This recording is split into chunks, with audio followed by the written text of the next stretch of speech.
Hello दोस्तों, I hope आप सब लोग बहुत अच्छे होंगे। दोस्तों आज के टॉपिक में हम बात करने वाले हैं स्टेयर केस के बारे में।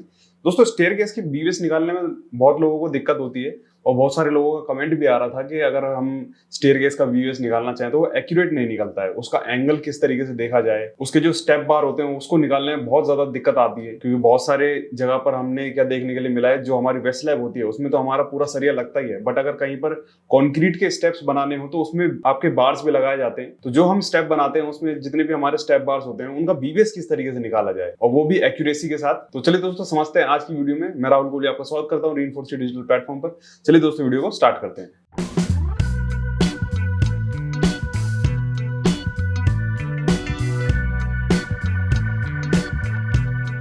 दोस्तों मेरे पास एक ये G+2 की एक ड्राइंग है। इसमें देखेंगे कि जो हमारे स्टेप्स हैं, जैसे आप यहाँ पर देख सकते हैं, ये आपको डिटेलिंग दी हुई है हमारे स्टेयर केस की। देखिए ये जो आप चीज देख रहे हैं ना, देखिए इसकी जो डिटेल दी हुई है, मतलब कि स्टेप्स की जो डिटेल दी हुई है वो आपका एक्स सेक्शन में दी हुई है और वो आपको कहाँ दिखेगा, वो आपको यहाँ दिखेगा। देखो तो इसका जो बार है वो किस तरीके से बन रहा है, वो आपका यहाँ से लेकर यहाँ तक ऐसे जा रहा है। मैं आपको एक बार ड्रॉ करके दिखा देता हूँ। देखिए ये बार ऐसे, देखिए ये बार आपका कैसे यहाँ से ऐसे जाके यहाँ पर आ रहा है और ये यहाँ से जो बार जा रहा है वो आपका ऐसे आ रहा है, ठीक है।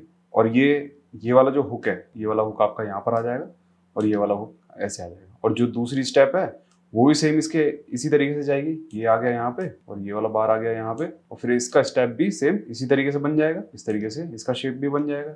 और जो अब आपका तीसरा स्टेप होगा वो भी आपका इस तरीके से बनेगा, यहाँ पर आएगा और इसका बार ऐसे हुक ऐसे बन जाएगा। तो इस तरीके से स्टेप के बार चल रहे हैं, ठीक है। अब इसका हमको क्या करना है, इसका बीवीएस निकालना है। अब जैसे यहाँ पर आप देखेंगे तो ये सबका ये जो मुड़ा हुआ बार है वो कैसा बना हुआ है, वो आपका इस तरीके से बना हुआ है, ऐसे बना हुआ है और ये दोनों तरफ को हुक लगे हुए हैं। अब दिक्कत इसमें क्या आ जाती है कि इसकी जो लेंथ है, यहाँ से जो अगर मैं देखूं तो ये 130 mm की थिकनेस दी हुई है वेस्ट लैब की। इसकी जो थिकनेस है वो वेस्ट लैब पे 130 mm की दी हुई है और ये जो बार्स इसके अंदर जा रहे हैं, ठीक है, मतलब कि यहाँ से लेकर यहाँ तक। मैं कलर चेंज करके दिखाता हूँ आपको। अब जैसे ये वाला बार है ये आपका वेस्ट लैब में ही अंदर जा रहा है और ये वाला बार भी वेस्ट लैब के अंदर ही जा रहा है। ये सारे बार जो है वो वेस्ट लैब के अंदर अंदर जा रहे हैं। तो इनकी जो लेंथ है उसको निकालने में बहुत ज्यादा दिक्कत आती है, क्योंकि इसकी जो डेप्थ है ना ये वाली, ये 130 है, ठीक है। तो ये वाली जो हमारी लेंथ है स्टेप की, जो बार अंदर वेस्ट लैब में जा रही है, इसको हम 130 तो मान नहीं सकते क्योंकि ये तो इंक्लाइंड हो गई है, ठीक है। ये भी वर्टिकल हो गई है, ये हॉरिजॉन्टल हो गई है। तो मतलब कि अगर मैं यहाँ से लेकर यहाँ तक इसको इसकी लेंथ निकालना चाहूँ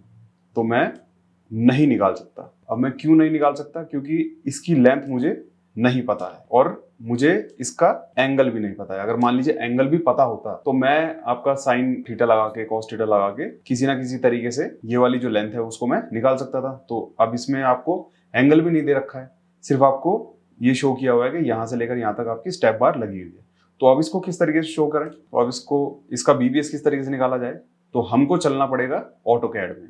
अब आते हैं हम दोस्तों ऑटोकैड में। अब जैसे कि यहाँ पर आप लोगों को दिख रहा होगा ये जो हमारी स्टेयर्स हैं, स्टेयर्स की जो लैंडिंग से लेके आपका ये बेस तक जो हाइट दी हुई है, मतलब कि जो स्टेयर गेट है वो आपको दे रखी है कुछ इस तरीके से। मतलब कि जो बीच में आपका इंटरमीडिएट लैंडिंग है वो आपकी यहाँ दी हुई है, ठीक है। इंटरमीडिएट लैंडिंग से लेकर जो हमारा बेस है, मतलब जो हमारा ग्राउंड फ्लोर लेवल स्टार्ट हो रहा है, उसकी जो हाइट है वो कितनी दे रखी है, 1575। और ये जो बेस दिया हुआ है, ये देखिए ये वाला जो बेस दिया हुआ है वो दिया हुआ है कितना, 2000। मतलब कि सीढ़ी के जो नीचे की जो आपकी स्पेस बचा हुआ है वो कितना, 2000 mm के आसपास बचा हुआ है। और जो इसकी हाइट है, वर्टिकल जो हाइट है वो आपका 1575 दी हुई है। तो इसको हम क्या कर सकते हैं, ऑटोकैड में जाकर इसका एंगल पता कर सकते हैं, ठीक है। तो वो कैसे होगा, मैंने यहाँ पर ऑटोकैड खोला हुआ है। यहाँ पर सिंपल हम एक लाइन कमांड मारते हैं, ठीक है, और यहाँ पर हम बेस दे देते हैं 2000 का, ठीक है। ये हमारा बेस हो गया और हाइट थी हमारी 1575। अब मैं इसमें ऑर्थो ऑफ करके एक लाइन ड्रॉ कर लेता हूँ। देखिए यहाँ से ये हमने एक ट्राइंगल बना लिया है। अब हम क्या कर सकते हैं, इस स्टेयर केस का एंगल फाइंड आउट कर सकते हैं। वो कैसे पता चलेगा, हमको डायमेंशन डालनी है एंगल पे और यहाँ से ये वाली लाइन पे करी तो ये मेरे को एंगल पता चल जाएगा। देखिए कितना, 38 डिग्री पे ये हमारा स्टेयर केस जा रहा है, ठीक है। तो ये 38 डिग्री तो ये हो गया। अब अगर मैं ऑटोकैड में हूँ तो मैं डायरेक्ट यहाँ पर भी वीएस बना सकता हूँ, ठीक है। 38 डिग्री मुझे पता चल गया, पर अभी हमको अगर मैं साइन कॉस लगा के निकालना चाहूँ तो निकाल सकता हूँ, ठीक है। पर एक्यूरेसी के लिए मैं क्या करता हूँ कि ऑटोकैड में ही एक बार ड्रॉ करके देख लेता हूँ। तो यहाँ से हम ऑफसेट मारेंगे 130 mm का, क्योंकि जो वेस्ट लैब की हमारी लेंथ है वो हमारी 130 ही है। ये हमारा 130 mm का मैंने ऑफसेट मार दिया, ठीक है। और 20 mm का कवर भी दे देते हैं, 20 mm का एक बार और ऑफसेट मार देते हैं। 20 mm का हमने ये ऑफसेट भी मारा। 20 mm मैंने इसलिए किया क्योंकि जो हमारा कंक्रीट का कवर है वो हमारा 20 mm का यहाँ से, मतलब कि बार हमारी ये वाली स्टार्ट होगी, तो ये हमारी वेस्ट स्लैब स्टार्ट हो गई। ये पूरी मेरी 130 mm की वेस्ट स्लैब है। एक बार मैं इसकी डायमेंशन भी देख लेता हूँ। 130 mm की हमारी डायमेंशन आ गई, ठीक है। अब आते हैं स्टेप बार। तो स्टेप बार हमारा जो लगेगा वो वेस्ट स्लैब की बार से लगना स्टार्ट होगा, मतलब कि मैं अगर यहाँ से पॉइंट मारता हूँ तो ये वेस्ट स्लैब मेरा यहाँ पर खत्म। अब देख लेते हैं जो वेस्ट स्लैब से हमारा ऊपर स्टेप है वो कितने का जा रहा है। ये है मेरा 175 का। 175 का क्या दे रखा है हमको, राइजर दिया हुआ है, तो मैं यहाँ पर 175 का राइजर डाल देता हूँ, ठीक है। और इसके बाद आते हैं ट्रेड पे, ठीक है। ट्रेड दिया हुआ है 250 का। तो मुझे जब 175 पता चल ही गया है तो मैं क्यों ना यहाँ से डायरेक्ट एक लाइन डाल देता हूँ। ये मैंने यहाँ से एक लाइन प्रॉपर डाल दी, तो ये मेरा एक पूरा स्टेप बार बन गया, ठीक है।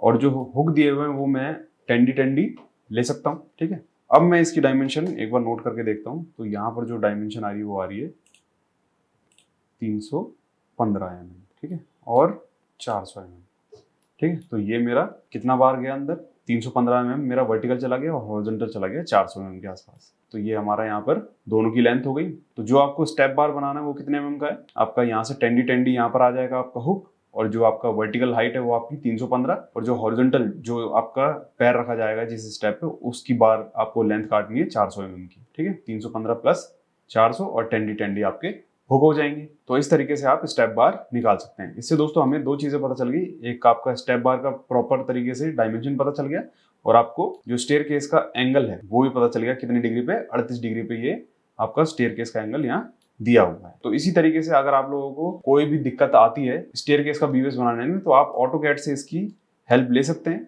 छोटी मोटी 2-3 कमांड्स है जिसके थ्रू आप सारा एक्यूरेट बीवीएस निकाल सकते हैं, ठीक है दोस्तों। आई होप आप लोगों को समझ में आ गया होगा कि किस तरीके से आप स्टेयरकेस का बीवीएस निकाल सकते हैं। छोटी छोटी 2-3 कमांड्स है, उसके थ्रू आप कोई भी स्टेयरकेस है उसको आप प्रॉपर ऑटोकैड में बना भी सकते हैं और समझ भी सकते हैं कि इसमें किस तरीके से बीवीएस बनाया हुआ है। तो चलिए दोस्तों वीडियो को यहाँ पर एंड करते हैं, मिलते हैं नेक्स्ट सेशन में। Keep learning. अगर आप लोगों को वीडियो अच्छी लगी तो लाइक कीजिए, शेयर कीजिए और हमारे रीइंफोर्स के चैनल को सब्सक्राइब कीजिए। Thank you so much.